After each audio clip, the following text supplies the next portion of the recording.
Welcome to the debate. You know, when we look at the skyline of a major financial district, we naturally attribute every soaring skyscraper, every daring glass facade, to the singular brilliance of a visionary architect. Right, yeah. We inherently love that narrative. The solitary genius just, willing a structure into existence. It is a very human way to process massive achievement. But what actually keeps a 70-story building standing during a Category 5 hurricane isn't the architectural vision. It's the hidden, rigid steel framework deep inside the concrete. Yeah, the stuff nobody ever sees. The unglamorous internal structure. And if that structure isn't engineered perfectly from the bedrock up, it doesn't matter how beautiful the glass is. It just shatters the moment the wind changes. Exactly. The whole thing comes down. So today, we're exploring this exact tension, drawing from Rapush Durulari's text, The Instrument of Power. We're looking at the inherent conflict between charismatic leadership and structural durability. And specifically, we're evaluating these concepts from the perspective of an experienced corporate executive. Right, so the core question we are unpacking is this. Is relying on charismatic leadership an inevitable, necessary stage of organizational growth, or is it a fundamental structural failure right from day one? And, the stakes really couldn't be higher for anyone trying to build a lasting institution. I'll start by saying I represent the view that early-stage companies absolutely need that concentrated force. Like, you need a charismatic leader just to get the thing off the ground. It requires flexibility rather than rigid constraints. And I come at it from a completely different way. I argue that personal authority is inherently fragile. True organizational survival demands immediate, engineered systems of constraint. Even from day one? Day one. Institutionalized dissent has to be built directly into the foundation. So where does your framework actually begin? Because from an operational standpoint, deliberately introducing friction seems entirely counterintuitive to growth. Well, my perspective rests on institutionalized dissent. In Durulari's framework, this is design principle 2. When you look at corporate systems, you almost universally see leaders trying to eliminate friction, right? Sure. They shorten meetings, they reduce oversight. Exactly. They centralize decisions to a tight inner circle because the assumption is that friction slows you down. Because it usually does. I argue it protects you. Organizing critical review-like via red team analysis and mandatory contrarian roles is the absolute essential way to protect a corporate structure from executive overconfidence. But why mandate it? A good leader naturally listens to feedback. Because without formal friction, power concentrates silently. You end up with a system that only functions because one specific person is supervising it. But if they're supervising it well, isn't that a strength? No, it's the great illusion of corporate growth. Indispensability is not proof of strength. It's proof of fragility concealed by temporary performance. Okay, wait. If you don't build dissent into the structure, your company is simply one executive departure away from total collapse. I'm sorry, but I just don't buy that reasoning. You're treating friction as an absolute good, regardless of timing. While oversight is theoretically sound, introducing it too early creates crippling decision latency. It's a structural necessity. But if you work at a fast-moving tech firm, you know speed is literally everything. Think about early-stage corporate authority, like launching a rocket. Okay, a rocket. Yeah. If you try to launch a rocket into space, you do not start by firing the orbital stabilizing thrusters. Well, you still need to build them, don't you? Yes, but you need a single, massive, concentrated thrust to escape gravity first. That thrust is the charismatic founder.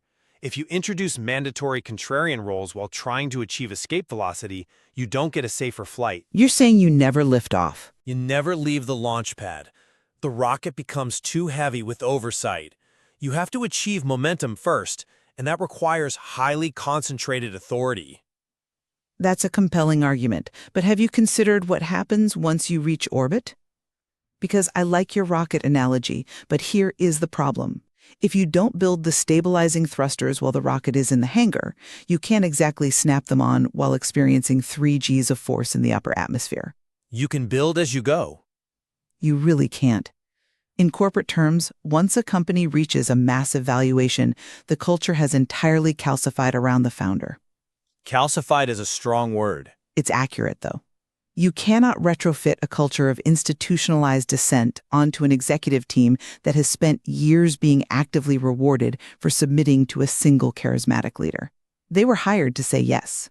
Let's dig into the theory behind this. Durolari provides that dependency curve mapping how concentrated authority evolves. Right, the 4 stages: consolidation, optimization, compression, and exposure. Yes. And I argue that those first 2 stages, consolidation and optimization, are completely unavoidable and highly beneficial.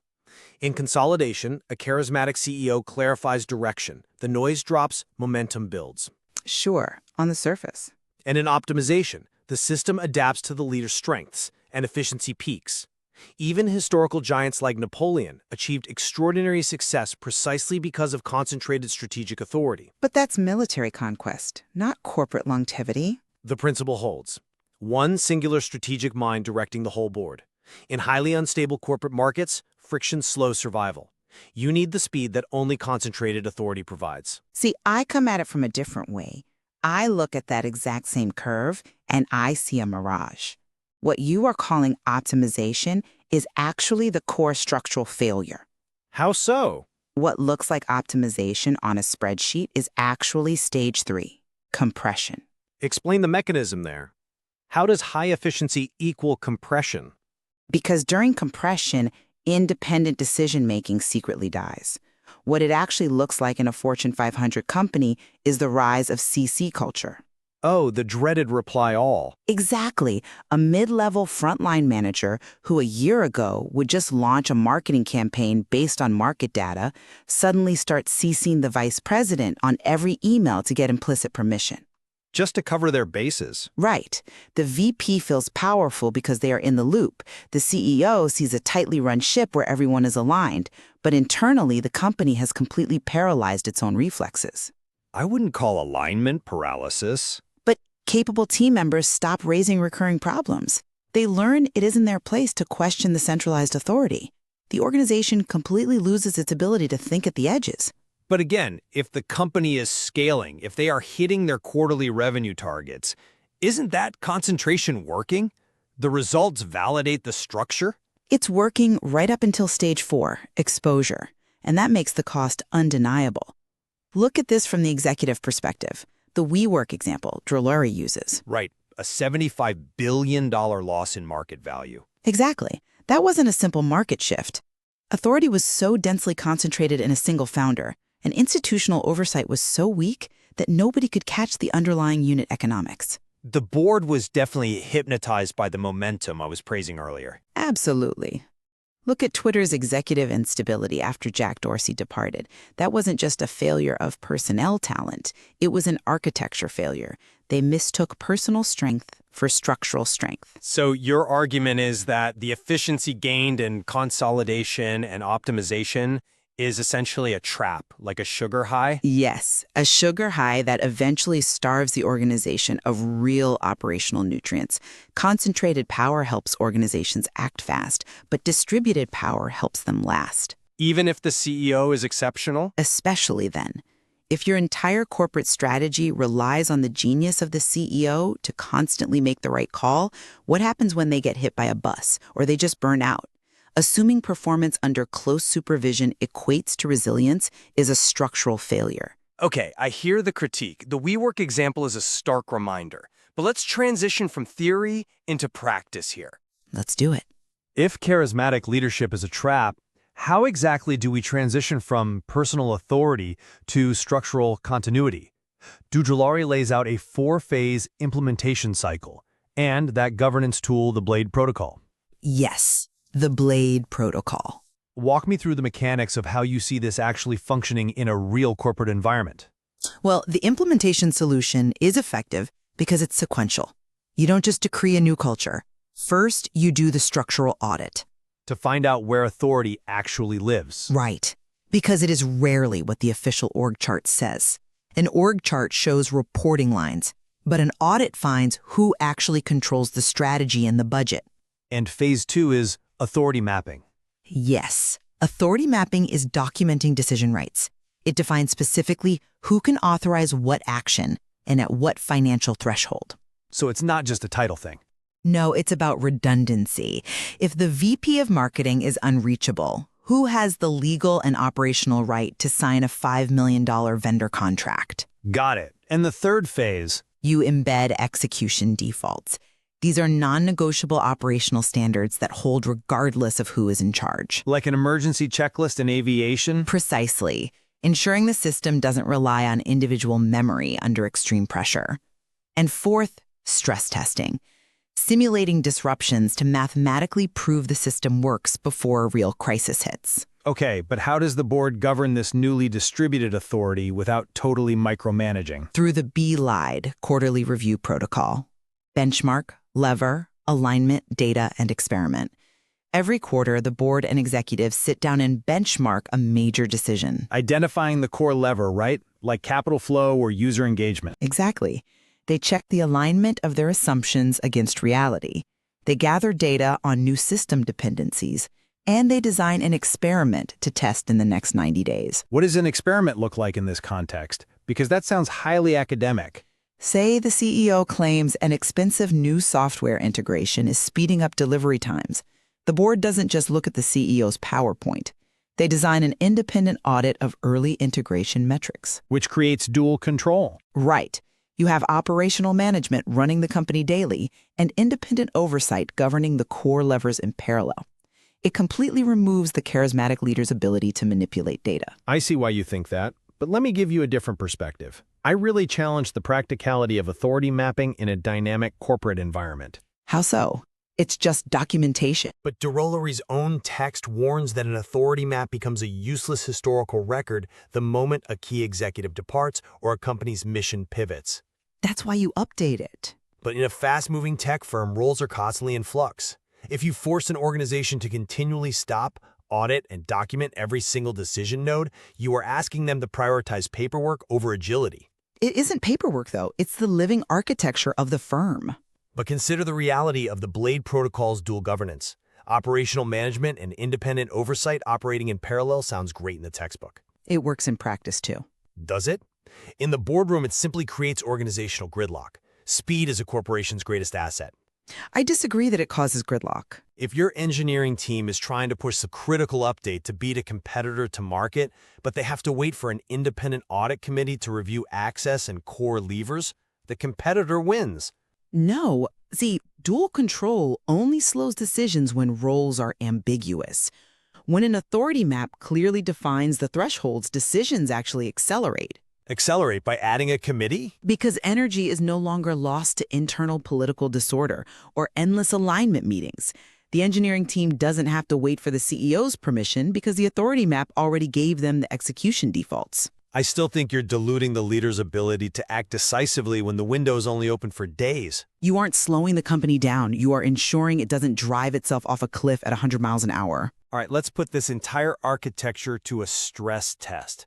I want to throw a scenario at you, directly from the text. Scenario D, high-tempo transition during a crisis. Okay, let's hear it. Imagine a massive corporate crisis, a hostile takeover attempt, or a catastrophic global supply chain failure.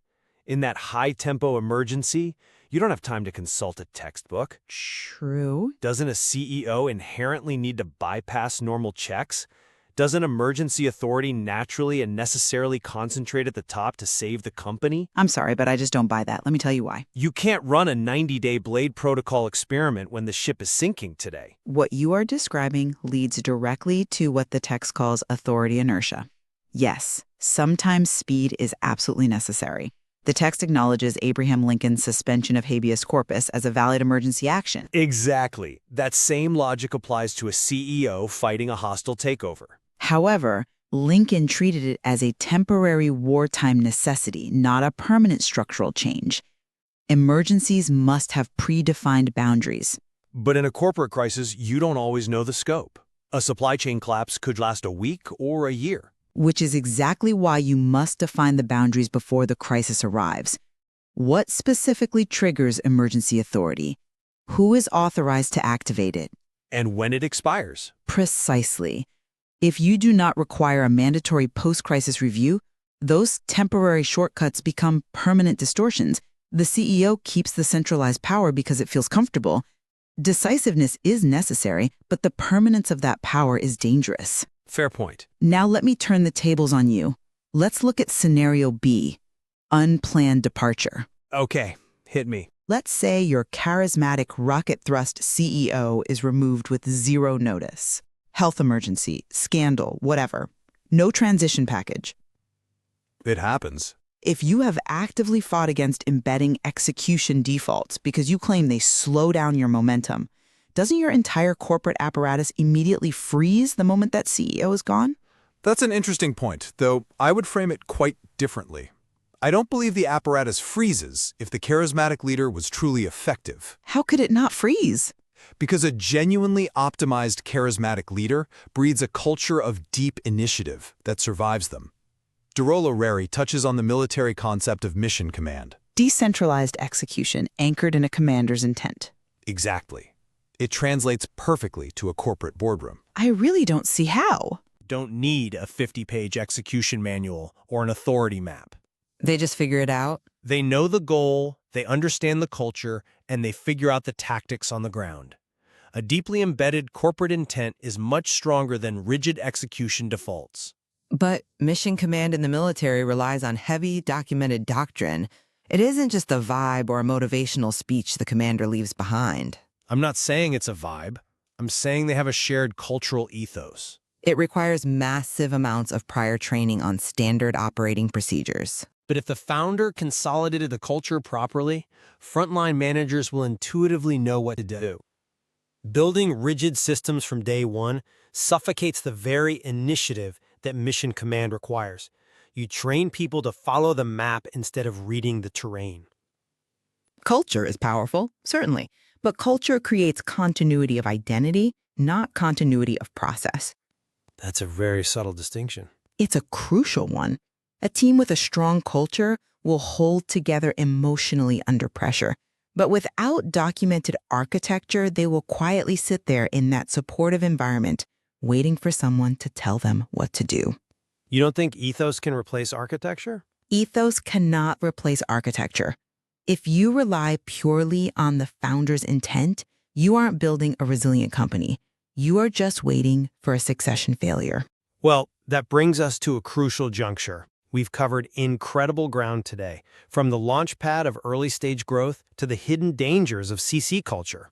It's been a great discussion. To summarize my position, I maintain that corporate vitality and early momentum demand the concentrated efficiency of visionary leadership. You need that massive thrust to escape gravity. Even if it means building the parachute on the way down. Exactly. And relying heavily on the leader's intent rather than a checklist. Without that initial concentration of power, organizations just lack the raw agility to survive those vulnerable early stages. And to summarize my stance, without the discipline of formal friction, continuous authority mapping, and non-negotiable execution defaults, an organization is merely a cult of personality. A fragile glass tower. Right. Entirely dependent on the stamina of one individual. The efficiency you see on a quarterly earnings report is often just an illusion masking a fatal dependency. Friction isn't the enemy of scale. It's the prerequisite for survival. Despite our different approaches, I think we have found a profound point of convergence today. We both agree on the fundamental premise. The true test of an organization is exactly what remains when the leader is removed. Absolutely. Where we respectfully maintain our disagreement is on the timeline. I believe structural constraints must be engineered from day one. And I argue they should be phased in post-consolidation to protect early agility. But we both agree that a system relying on one person is not a system at all. Exactly. For those listening, there is so much more depth to explore in the material. We suggest you apply the corporate continuity test to your own organizations tomorrow morning. Ask yourself, if your most senior leader were unavailable tomorrow, which specific decisions would break down first? And more importantly, ask why that function has not been structurally protected yet. What mechanism is missing? It's a demanding question, but it's the only way to uncover your vulnerabilities before a crisis does it for you. As we wrap up, I want to bring us back to where we started. When you look at the towering achievements of modern corporations, remember to look deeper.